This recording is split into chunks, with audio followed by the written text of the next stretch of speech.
তোমরা তো সবাই জানোই শকুন্তলা পুজো উপলক্ষে আমাদের এখানে একটা বিরাট বড় মেলা বসেছিল। আর সেই মেলা থেকে আমি কি কি কিনলাম, কি কি গিফট পেলাম, সেই সব তোমাদের সাথে আজকে শেয়ার করব। তো প্রথমেই মেলায় ঢুকে আমি কিনে নিয়েছিলাম এই কানেরটা, যার দাম নিয়েছিল মাত্র 30 টাকা। এরপর আমার সব থেকে প্রিয় দোকান হরেক মাল 30 টাকা থেকে আমি কিনে নিয়েছিলাম এই কিউট ইয়াররিংসটা, এই রোজ গোল্ড কালারের ক্লিপ আর এই অক্সিডাইজড রিংটা। এরপর নিয়েছিলাম এই টোট ব্যাগটা, যার দাম নিয়েছিল ওই 100 টাকা। তার পাশের দোকান থেকে নিয়েছিলাম এই ক্লে সেটটা, যেটা নিয়েছিল মাত্র 50 টাকা।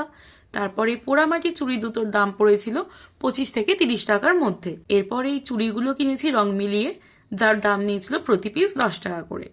আর এই চকারটার দাম না ঠিক মনে নেই, তবে এর সাথে মিলিয়ে নেওয়া এই কানেরটার দাম নিয়েছিল ওই 30 থেকে 40-এর মধ্যেই।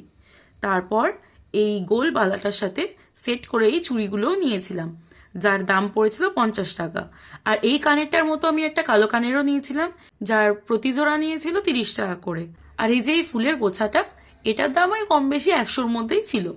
আর আমার বহুদিনের শখের এই হেড ম্যাসাজারটা ছিল মাত্র 30 টাকার।